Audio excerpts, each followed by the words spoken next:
Hello, everybody, and welcome to another great episode of My EdTech Life. Thank you so much for joining us on this wonderful day. And wherever it is that you're joining us from around the world, thank you as always for all of your support. We appreciate all the likes, the shares, the follows. Thank you so much for engaging with our content. We appreciate all the comments on all our social media platforms. Thank you so much. As you know, we do what we do for you to bring you some amazing conversations here into our education space to continue to grow together. And I want to give a big shout out to our sponsors. Thank you so much to Book Creator, EduAid, Yellow Dig, and Pocket Talk. Thank you so much for your support. Because of you, we're able to bring you these amazing conversations. So thank you for that and believing in our mission in what we are doing, connecting educators one show at a time. And ladies and gentlemen, today I am excited to welcome to the show a very special guest, Teodora Pavkovic, who is joining us today.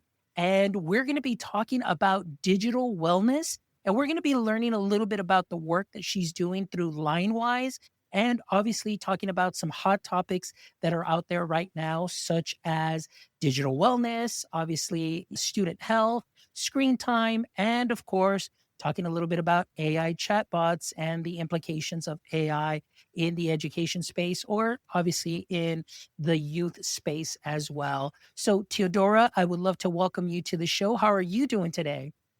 I'm doing great. Thank you so much. I've really been looking forward to our conversation and just really getting to dig into these topics. I spend most of my days thinking and dreaming about these issues. And I know that all of our viewers and listeners are as well. So yeah, so really appreciate being here with you today.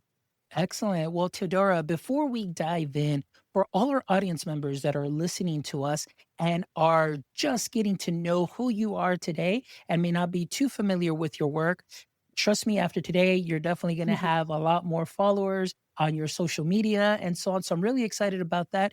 But can you please give us a little brief introduction and what your context is within the digital wellness space? Sure. Yeah. So my background's actually in psychology. I have a master's degree in clinical psychology. So I really spent a lot of my college, undergrad, postgrad years and the training after that thinking about youth psychology, adult psychology, issues like anxiety and depression in particular, and kind of working towards really figuring out new and novel ways of helping people deal with these issues. And a lot of my influences come from areas like cognitive behavioral therapy, things like positive psychology as well. It's a really, I would say, big fuel that adds sort of to the fire of the work that I've done over the past couple of decades when it comes to helping people deal with some of these issues that really we all have to deal with on a daily basis. This work, in a sort of roundabout way, led me to becoming increasingly interested in children and technology. I've always been interested in technology, children. I've always been interested in children's development as well, and sort of the factors that influence their development. Of course, the role of the parent in that, the role of the community. And then sort of around 2015 or 16, that role that technology was increasingly starting to play there as well. At the time I was living and working in Singapore, being a Southeast Asian country, a lot of interest in technology, very kind of future focused thinking, a lot of investment in making sure that young people are equipped to handle technology in the best way possible. So I was starting to notice that children were increasingly using technology, especially young children, and especially in the kinds of settings where you maybe wouldn't typically see them using technology prior to that period. So, riding the bus, they would typically be sort of daydreaming, looking out the window. Now they had a device in front of them. Waiting in a queue at the airport, they had a device in front of them. Having dinner with their family, they had a device in front of them. So the key question for me at that point was, is this good or bad? Maybe it's neither, but what kind of impact is it going to have on that parent-child relationship if you essentially sort of insert this filter, if you will, and in a sense, this disruptor? And so that really got me started on this journey. So it's almost been a decade at this point. I've worked across different continents, different countries. I've worked with different populations. So with schools, with parents, with children. I've presented at a lot of different conferences. The most recent one was South by Southwest Education, which I'm sure some of our, again, viewers and listeners have attended it in the past. It's an incredible place, an incredible sort of gathering of people. And I really appreciated that opportunity to be there and to really talk about the imperative of parental engagement when it comes to children's online safety. And I know that's something that we're going to dive a little bit deeper into, but that's really where my passion lies, how to protect children while really educating and engaging the whole community around them. And that is something that is truly needed. These conversations are definitely something that has been on the up and up, especially with most recently, and especially, I would say even before COVID, but maybe not as much as after COVID with the screen time. And then now, obviously, as technology advances and the use of artificial intelligence, and of course, the use of chatbots and so on, there tends to be more screen time and so on. But before we dive into that a little bit more, I want to ask you, about your role as director of well-being at LineWise. So tell me a little bit about what LineWise is and of course your experience with LineWise. What is it that you're exactly trying to do? I know you told us a little bit about that passion and that mission of bringing these talks to parents and so on, but tell us a little bit more about the work through LineWise. Sure. So, one of the things that sort of excites me most about being part of this organization, it's now nearly been 4 years that I've been a part of LineWise, is that the fact that someone like me, with the kind of background that I have and the kind of passion and passions that I have, has a role to play in an organization like that, which is incredibly unique among other organizations that are sort of in this children's online safety space. So we are a global leader in this space in children's online safety and in digital well-being. We help our partner schools. We partner up with our school districts in the US, around the world as well, to really make sure that we keep children's academic success and their safety and their well-being, all of these really sort of key factors when it comes to children's development, that we keep it front and center as we support schools in this mission to make sure that even as children are utilizing their laptops and iPads and different types of tools, AI, that they're having to utilize these days in order to succeed in the academic setting, but also one day succeed sort of in the workplace. We don't quite know what that's going to look like, but we know that they're going to need the sort of set of skills. We want to make sure that they can utilize these technologies and spend their time in these virtual spaces, but really ensure that they're safe while they're doing that. And so we do this in a number of different ways. We have an online safety and digital well-being framework that we use in order to really help our partner districts sort of figure out where they're at in the present moment in terms of sort of fulfilling this mission, and then also really help them identify what some of those gaps are. And so we think about this through sort of three different pillars, if you will. The first and foremost and basic one is really all around prevention. So to begin with, how can we prevent rather some of the key issues that children might encounter? And this is where things like your sort of basic internet filter will fit in. We then move into thinking about, okay, we know that we can't prevent these 100%. Certain things will sort of come through. So in that case, how can we actually detect these issues as early as we possibly can? And then how can we also intervene as quickly as we can to make sure that children aren't engaging in harmful behaviors or, being exposed to harmful things on the internet, and make sure that we're mindful of their well-being. And then ultimately the third pillar, which is one that I'm particularly excited about and where I mostly fit in terms of my role as a director of well-being, is how do we really engage and educate the whole community, again, around that child and around the experiences that they're having online, and around the fact that they have to use these technologies. We really can't fight against that. I'm not sure we ever could, but we certainly can't right now. So we know that's a must, but how can we make sure that the teachers are mindful and aware of what's going on? How do we make sure that the parents, that the families, the caregivers are aware of what is going on with their kids online, make sure that they're aware of some of the key online safety risks,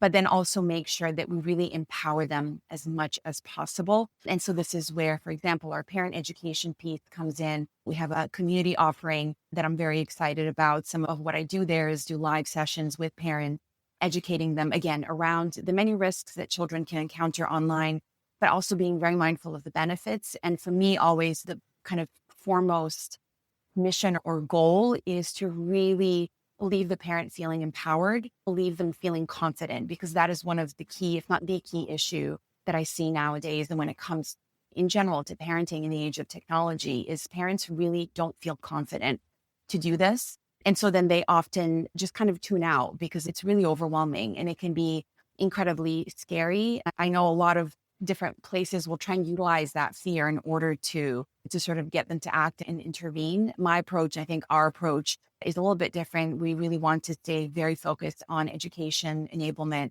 empowerment, all of the E's to really make sure that parents are aware and that they know exactly what they need to do in order to really equip themselves and then ultimately equip their children as well.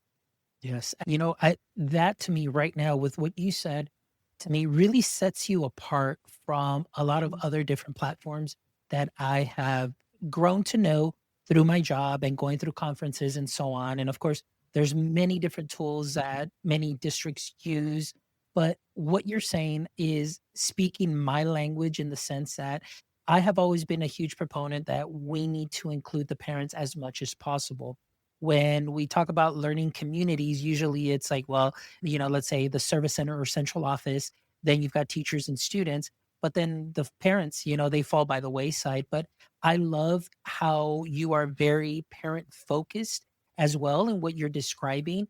And many of the talks that I have with parents, usually on a monthly basis when we'll do our webinar Wednesdays, a lot of the things that I cover with them are, digital cybersecurity, digital, citizenship, things of that sort. And of course, these conversations come up. And you described what happens with parents very often is that kind of analysis paralysis where there's too much information for them to really dissect through. And then they just, like you said, they just get paralyzed and then they don't do anything. And then, of course, that has a trickle down effect. If there is something going on with their child, they may not be able to act on it as quickly as possible. So I want to applaud you and, of course, the work that Linewise is doing, because I think that at least in this time right now, these are some of the conversations that really need to be had. And we need to include parents in these conversations as much as possible. So, going into what digital wellness is like, and of course, I am not an expert in this field because, like I mentioned, when I do talk to parents, it's obviously that digital citizenship, protecting them from cyberbullying, maybe a lot of dangerous trends that are out there and so on. But can you just kind of open up and go in a little deeper as far as what digital wellness is, a good definition for our audience members so they can understand? Sure. So I sort of developed what I think is a relatively simple way of thinking about it. And hopefully our listeners and viewers will think of it that way as well, that orient us towards both ourselves and other sort of users of the internet, these various internet spaces, virtual digital spaces that we frequent in order to think about what it means to be digitally well. So the way I think about that is that being digitally well means that we're using technology in a mindful, intentional, humane kind of way so that it doesn't cause sort of a detrimental effect to our own well-being or to the well-being of other people. So that's a very kind of high level sort of idea. We can then dig deeper down and look at, okay, what does that mean for us? How can we interact with these technologies in that mindful and intentional way so that it doesn't sort of cause issues for our own mood and our own well-being, our perception of ourselves and the world? I think that's one of the ways in which the digital world impacts us the most. It changes how we see ourselves and how we see other people. And then inevitably it kind of changes how we show up in the world as a result of that. So there's that relationship that we sort of have with ourselves via these digital spaces, digital platforms, the content that we create, that we consume. But then also, how can we think about that in an outward way when we think about how do our actions in these spaces and on these devices and on these platforms, how do they impact other people as well? And if we look at some of the trends over maybe the past 10 or 15 years, as we've sort of shifted from social media and maybe some of those more socially, quote unquote, oriented platforms to these more AI powered platforms, I think there's been an interesting kind of shift and change there. When it comes to social media, I think we do need to think a little bit more about how we show up for other people and how what we do in those spaces influences others. One of the problems that we see now, especially with young people using AI, is that you kind of create this vacuum in which all that exists is you and this sort of synthetic life form, if that's what we want to call it.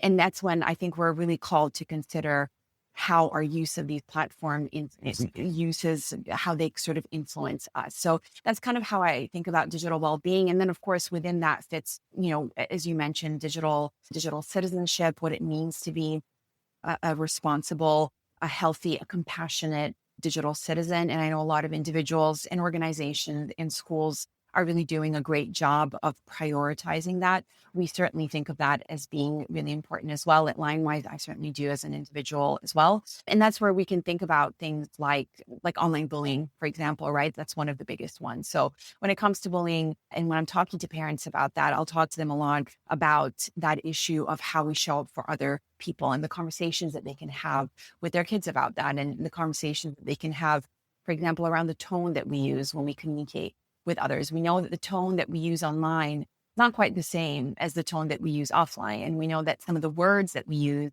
and the ways in which we express ourselves online are quite different than what they are offline. And that's because offline, you have that immediacy of the other human being there, and the things that you're saying potentially hurting them or harming them or upsetting them, making them sad, making them happy, right? We have that immediate sense of reaction. We don't have that in these virtual spaces, and it's very easy for us to sort of hide. So that's just one sort of little touch point when you dive in a little bit deeper into that definition of digital wellness, of what it means to be digitally well. And then we can look at so many different elements. We can talk about screen time. Screen time is another really big topic that I sort of coach and educate and train around a lot.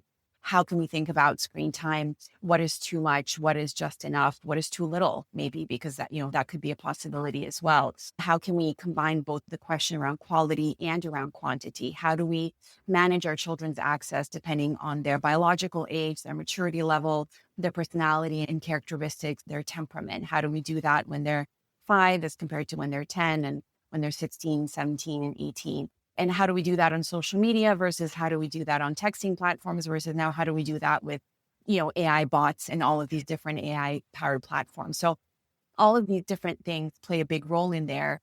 A couple of the other more sort of higher level things that I also always keep an eye out on are things like legislation, governance. So what is happening in that area, whether it's in the US, whether it's internationally as well. So going all the way from those highest levels around how are these different spaces regulated, all the way to how are the tech companies themselves thinking about this? What types of elements of design are they implementing? What are the types of behaviors that they're trying to get out of us? How are they trying to get us to engage with these platforms? These platforms aren't entirely neutral. Yes, we often talk about them as tools, and it varies a lot depending on how you want to use it. So you have some sense of agency, certainly, in terms of how you use it and also kind of how you curate your experiences on these platforms. But there are certain greater sort of powers there that are also influencing how we behave, how much time we spend on these platforms, what type of information and content do we see. And those things can have a really profound impact on us as well. So going from those higher levels all the way down to that individual parent or child or you or me who are utilizing these platforms and who are creating content or consuming content there. I think every one of these levels is incredibly important when it comes to digital wellness. And I think we all have a part to play there, especially again, going back to the child who's really sitting at the center of all of it and who didn't really ask. Well, they asked to have that iPhone, but they didn't really ask in a fundamental way for their world to look the way it does. We created this world for them and just kind of dumped this onto them. So I think we have that huge responsibility to then equip them also in the best way possible and try to keep them safe and well, as much as we can. Exactly. Yes, exactly. And yes to all of that. There's so many great things that you shared there that are just really set off like myself as far as, some of the challenges that you spoke of. And of course, you've got the screen time. Not only is there screen time at school, and of course, there's always been several articles. Oh, well, the screen time at school, it's like productive screen time as opposed to just kind of like brain rot screen time at home, and the difference and how to engage there and then trying to find balances and so on. So that's one thing that, we have heard a lot about. And I'm glad that you discussed that because within your answer, I mean, you discussed a lot of the challenges that parents face. And in talking to parents, number one, like we talked a little bit about earlier, is like so much information out there that parents just kind of get paralyzed and don't know where to start, where to begin. So I love the fact that the work that you're doing through LineWise helps educate the parents. Also, very important, like talking about the screen time and the way that you show up for people and talking about tone, which is very interesting because that kind of set a little thing off in me when I guess getting deeper into tech. I am from the era where I was in middle school, and maybe I'm really aging myself here, guys, but we had beepers, or pagers, they would call them. And it was just like your parent would dial a code or just say, hey, call home or something like that. And it was very limited. So started with that in junior high. But then, when you moved on to texting, I was always terrible I would put tone into every message and I'd be like, well, are they mad at me? Why are they mad at me when it was just a simple answer? And so a lot of times, even when you're receiving a message or with the way that you interact with people, we have a tendency to do those things. And then obviously, how is it that you mean that message? How are you trying to speak to that person, which talks about the digital citizenship and, talking about digital or the bullying, cyberbullying as well. How are we showing up and answering our friends or answering our colleagues, answering our peers, and of course, those dangers. So much to unpack there, which kind of leads me to my next question, because I know you hit on a lot of those things, which are some of the challenges that parents are facing. But what I see, and I don't know if you've experienced it, maybe you have, but in my area, in my neck of the woods, usually I can't go to a grocery store or, supermarket or just a shop where there isn't a young, little, maybe 2-year old, 3-year old in a stroller, and they've got the cell phone or they've got the iPad, and they are just scrolling away, watching everything. And it just seems like it's kind of like here, just kind of keep you busy so you don't cry while mom and pop do what we need to do and so on. And to me, I'm like, at such an early age, it is scary to think how addicted they can become. Like you mentioned, what is the purpose of this application as garnering that interaction from even a 2-year old? What are they trying to do there? So those are some of the challenges there. So I want to ask you a little bit about that. How can a parent find that balance as far as, hey, let me limit the screen time or have a talk with them, but also putting their own guardrails in place? What would be some of the suggestions that you have, along with that, with kind of within that question? Yeah, sure. There's so many different angles to that and so many different layers. I think we could talk for hours about this. Mm. As I mentioned before, one of the things that kind of triggered me and kind of to think about all of this and led me down this path was those observations, like the one that you just mentioned, where there is that very young child kind of attached. I use some of that kind of the sort of psycho lingo there, but attached essentially to a device.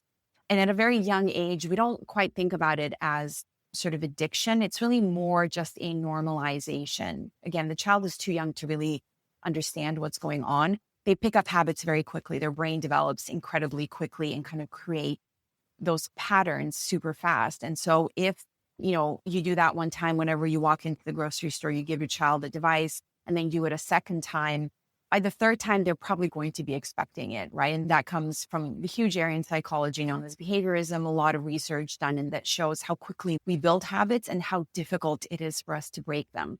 And so that's one of the main reasons that I always share with parents when it comes to, again, being mindful and intentional about the time at which and the reasons because of which we give, especially our very young children, devices, especially when they're pre-verbal.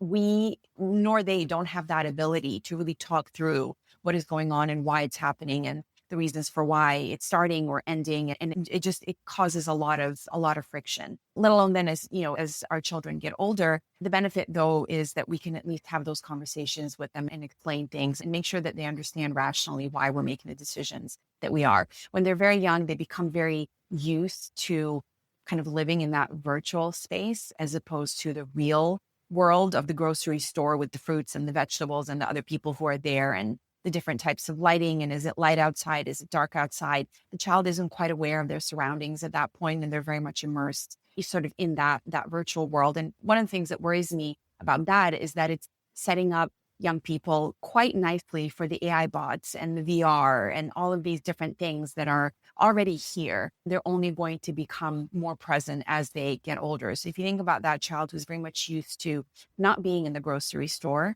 not being inside an airplane, not being inside a car, not being inside a restaurant, but always being in a virtual space instead, makes it very easy for them to pick up those VR goggles or whatever the wearable is going to be down the line and just enter that virtual space. It's a space that they're very comfortable with. And we see that reflected now in how children communicate, how they express some very deep thoughts and feelings. They're much more comfortable doing that in a digital setting as compared to, those of us who had the pagers and the beepers and the old Nokias in the late 90s playing Snake on them like I did, where we had a reference point for what it was like to interact and to communicate in person. So that's one of the sort of key elements of creating that balance, is trying to think about how much, and time is not the best way to look at it, but certainly the younger a child is, I think the more effective way it is to think about it. How much time is my child spending in virtual spaces? And yes, watching Peppa Pig counts as a virtual space, right? As soon as they're on that device, they can't be in two places at the same time.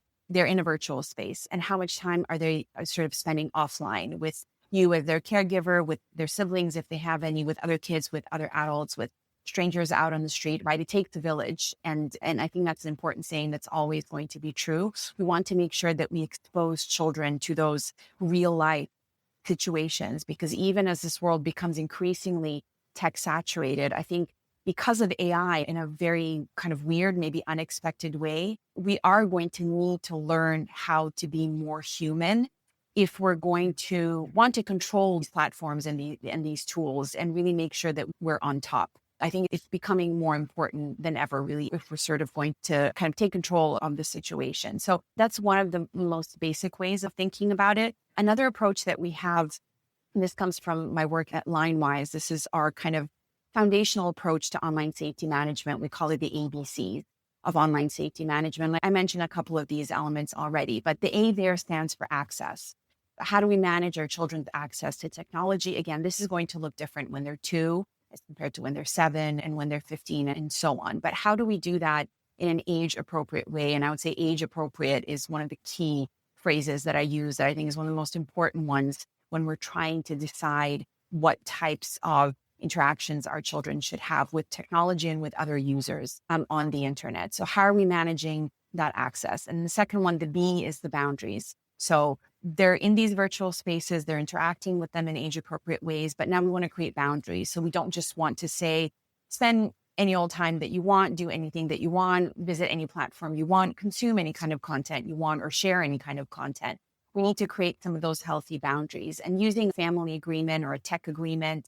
I know a lot of people recommend that. It's a really nice way of doing that. And it can be a very simple approach, and you can make it as complicated as you like. And it's important to just stay very agile there. So we don't want to have the same kind of tech agreement when our child is 2 as when they're 8, right? It needs to grow, it needs to change as our child is changing, and kind of as they're proving to us that they're more capable of being independent and having more agency while they're online. And so we really want to support them through that. And then the final piece, the C, is really something that we can start doing with kids, as early as possible, even kind of before they become verbal, is to have conversations with them, to really talk to them about all of these things, and not only ask questions around how was soccer practice, or how was a sleepover, how's that math test, but, did anything dramatic happen on Snapchat today? And what was the funniest meme you saw? And what was the silliest TikTok that you saw today? And, there are lots of different ways that we can incorporate these elements of their digital life into the conversations that we have. And also, by the way, talk about our own struggles. That's, I think, one of the key things that I and a lot of other people in this space recommend. We are all struggling with this. For every, parent who says my child's, on their device too much, there's a child who says the same thing about the parent, right? And as adults, we're not fully aware of that, which is completely understandable, right? We're not, as human beings, as self-aware as we'd like to be. So really think of this as partnering up with your child as something that is a shared struggle. We're all trying to find what it means to be tech balanced, and how much Instagram is too much, and what are all the things I do and don't want to use ChatGPT for, and and just so many other things. We're all trying to negotiate this. So I think that's a really strong, powerful point of compassion where we can come together with our kids, make sure that they understand that we're also struggling, but use things like the family contract or build together screen time routines so that we can really help each other and kind of hold each other accountable. A really fun thing to do if you have a teenager, if you're bold enough, is to ask them to set a boundary or two on your own use of tech. And you might find surprising things coming out from that. I think it will help parents to become more aware of their own technology use as well and keep that in mind as they try to negotiate this whole question around screen time and what's too much tech and what's too little, and how do we do this in a healthy way.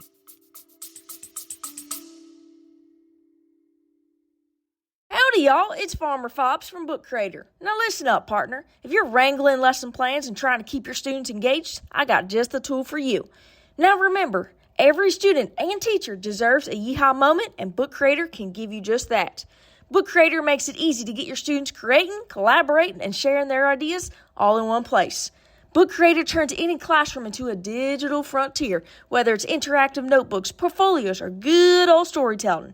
Now, did I tell you it plays nice with all the other favorite apps? Egg smash it. I mean app smash it with Adobe, Google, and much more to take creativity to greener pastures. So saddle up and give it a try. Use promo code MyEdTechLife for a 3-month special treat.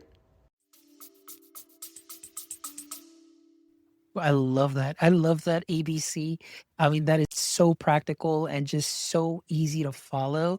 And I think like for all our listeners, and this is something that's going to be great, like for me to share also even with the parents in my district too as well. So when we do Yeah. have these conversations to be able to share that clip because that's really going to help them out. Because I think one of the biggest things, again, going back to the conversations that we have, it's always the conversation piece. How do I bring this up? I don't feel comfortable with this and so on. So I really love that you gave, just some practical advice as far as building that partnership. And I think that's something that is very important so that the child understands that it's not just something that is imposed on them, but that it's a struggle that is, like you said, a common struggle. And we're both going to be doing this. And going back to the parent side is, yes, you lose yourself in those things. And maybe you try and justify and say, well, this is different. This is work related. This is something that I have to use and do all the time, as opposed to maybe what they're doing, which is just, being online and just being, on social media. But at the same time, even for the parent, there is a need for that digital wellness component too as well. And then, like you mentioned, being having that family time and being able to have those conversations. So I want to ask you, kind of talking a little bit more about that as far as the conversation piece.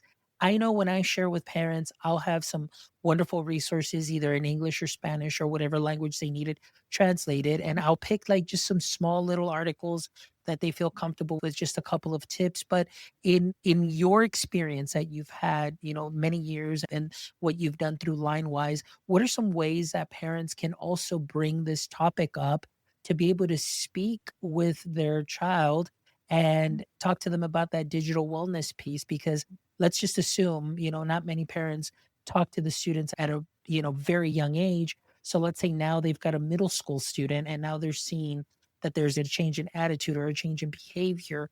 What is a great way for a parent to start that conversation? Yeah.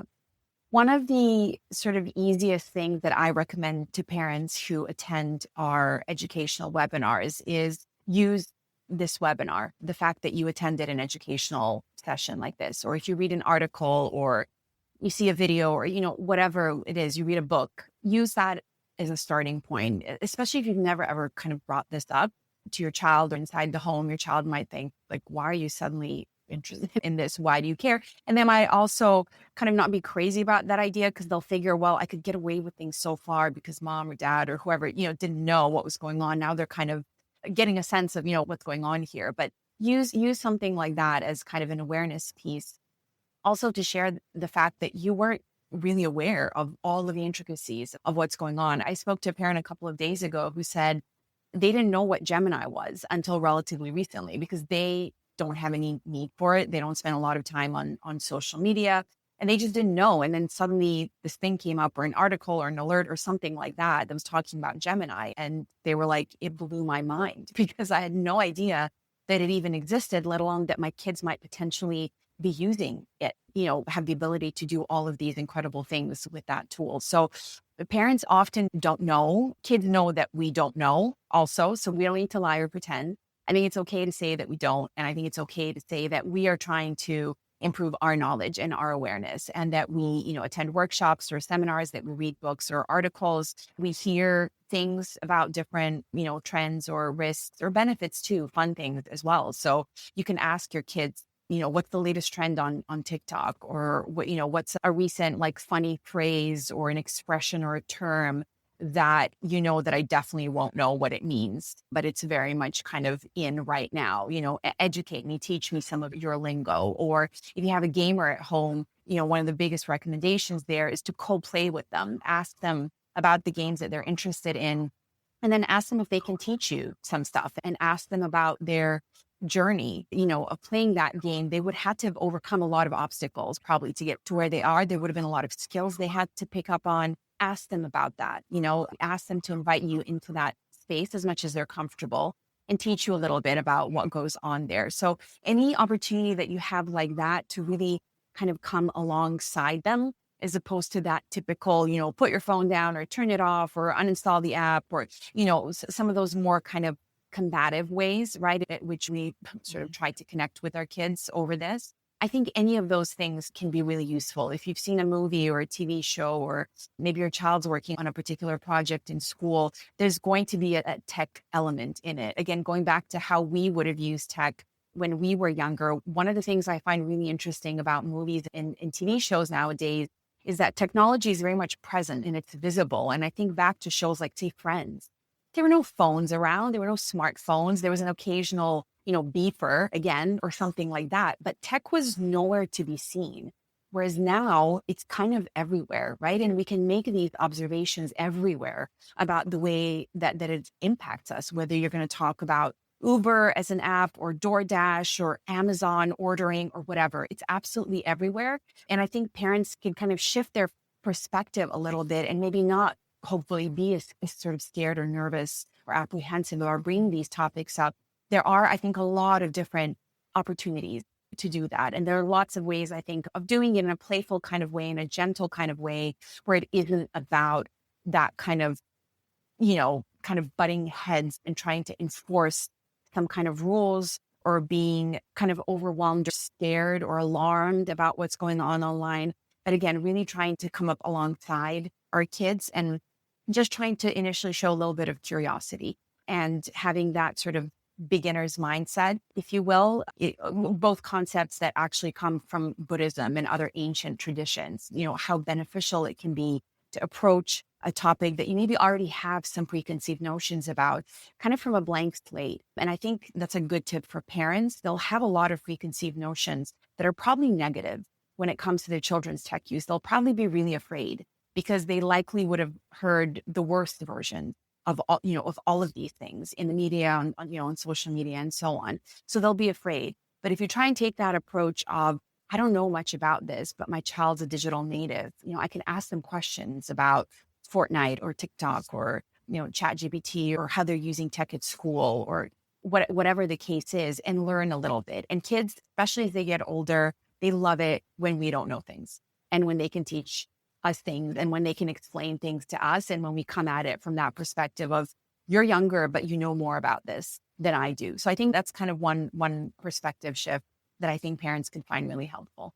Oh, I love that. I love that. You really nailed it.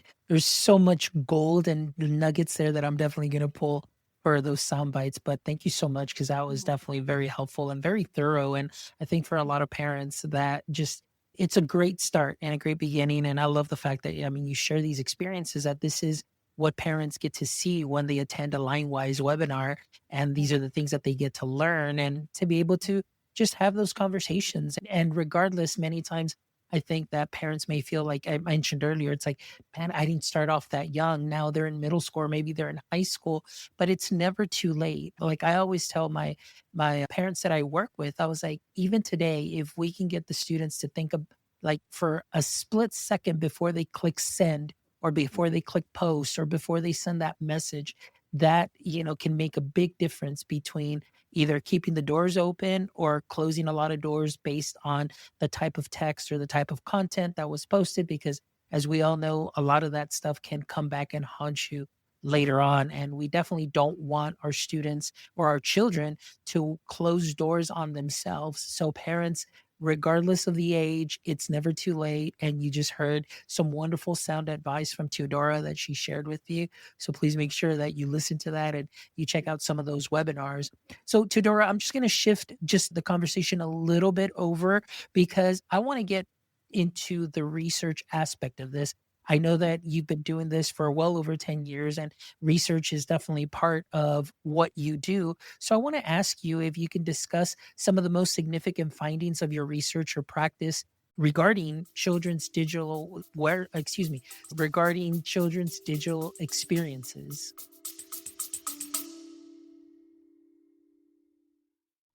The way we learn is changing. Are you ready to transform education? Welcome to Yellow Dig, where learning isn't just another assignment, it's a conversation, a movement, a game changer. With Yellow Dig, students engage naturally, sharing ideas, exploring concepts, and driving conversations that matter. No forced post, no busy work, just real learning. Educators, you'll see the difference. Higher engagement, deeper understanding, and a thriving community of learners who want to participate.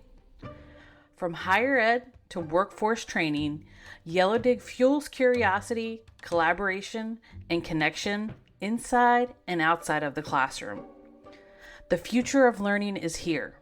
Are you in? Yellow Dig, connecting minds and igniting possibilities.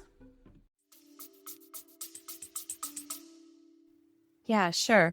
So I mentioned earlier, there's been some of these big shifts between just the ways in which we spend time online and the ways in which young people spend time online. And we had Facebook kind of be, one of the leaders in terms of these online spaces. And then about 5 or 6 or 7 years ago, it really wasn't cool anymore for young people to be on Facebook. And then they shifted into other virtual spaces.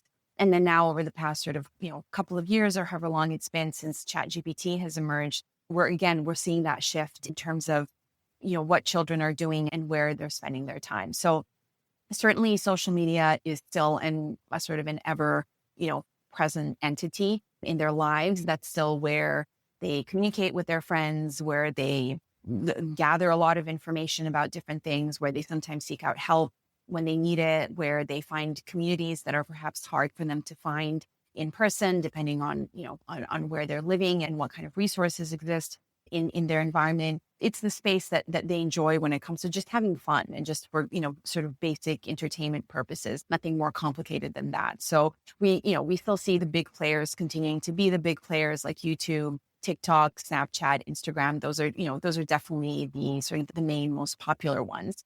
And the shift that we've started seeing over the past, I would say maybe sort of a year and a half ago, it is quite recent, but it is this increase in use of AI-powered platforms and AI tools, not only the ones like ChatGPT or Copilot or Gemini, right, depending on sort of on what your school is using, what your school district is asking your students to use, but using some of these more sort of companion-based or character-based AI chatbots as well. So ones like Replica, those might be ones that people are familiar with, character.ai as well, that has, received some negative attention, unfortunately, in the news. But platforms like that are really designed to be highly personalized, highly customized, to be very emotive, very engaging, and to really go along, if you will, with sort of whatever it is that we desire in that moment. And so we're seeing these few key trends in terms of why kids are using these platforms. And one reason is definitely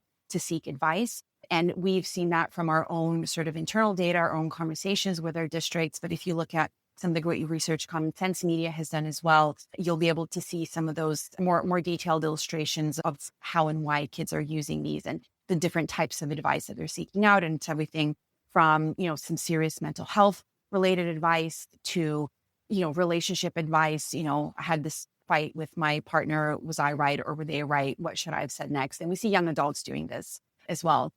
Companionship is another very big one. And again, it's something like 20-25% of young people at this point using AI companion bots. For this reason, many of them using it out of pure boredom. So the Common Sense Media report indicated that about 45% of teens say that's the reason why they go to these bots. But many of them are exploring their emotions, their behaviors, the things that they would otherwise be doing sort of with other human beings, with their human friends. They're doing that now in these virtual spaces, and they're discussing all kinds of topics. Again, one of the things that we're seeing internally, but we're also seeing this emerge through some of the legislation. Places like Connecticut is one of the most recent states that is looking into making sure that children are kept safe in the context of chatbots that will engage in very sexually explicit conversations with them. It's something that we're seeing with our partner districts as well. So some pretty serious, very adult-like interactions happening in these virtual spaces, and children really using these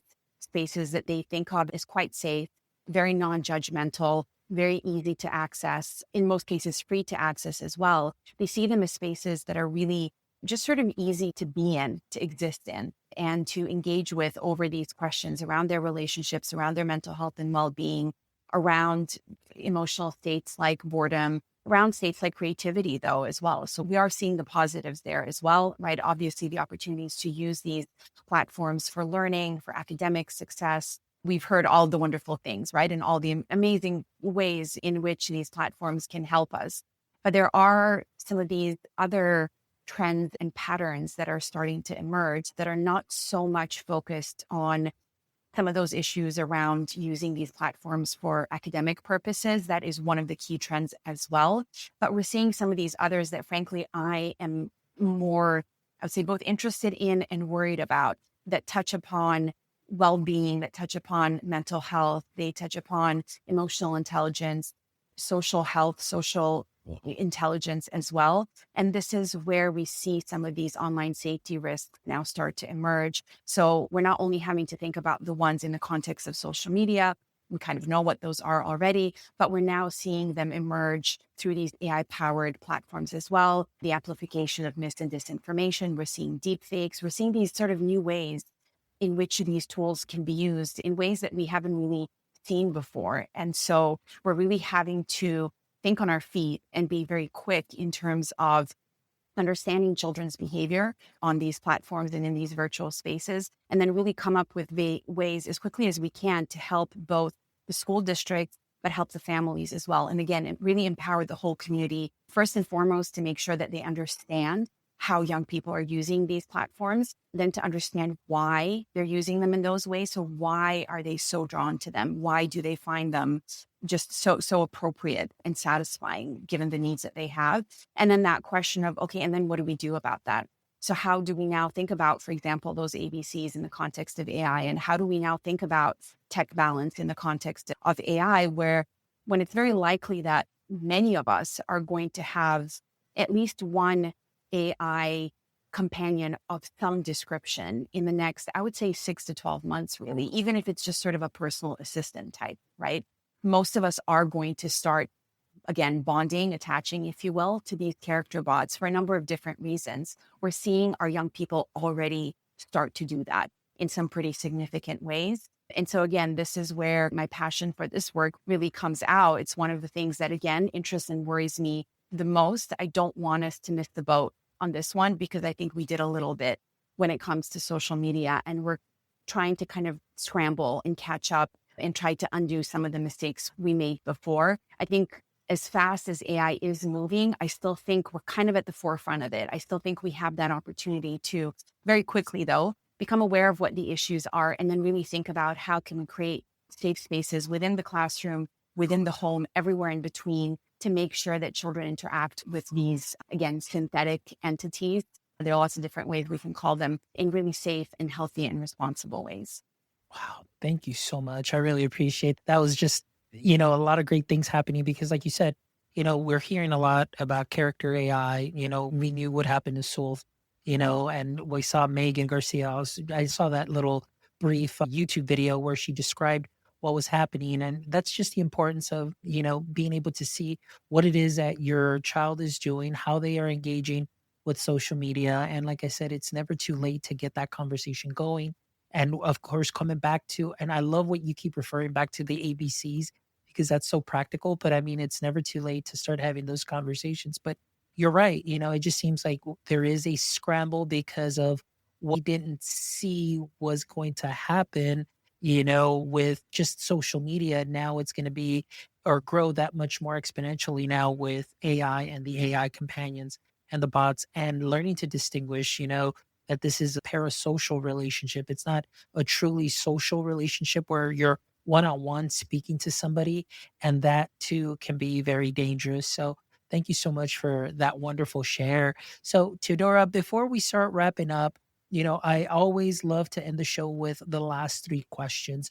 Well, Teodora, thank you so much for the wealth of knowledge and information that you shared with us, talking about, practical steps, as far as having those conversations with your child about social media. Thank you so much for sharing the work that you're doing through LineWise. And for parents, if you need some additional support or if I need some additional help, LineWise, they offer some webinars for parents. And then, of course, you can make those connections there on the LineWise website, which we will link in the show notes too as well, where you can go ahead and visit and see their resources and see what would be available to you to get that additional support and help. And not only for parents, but for school districts as well.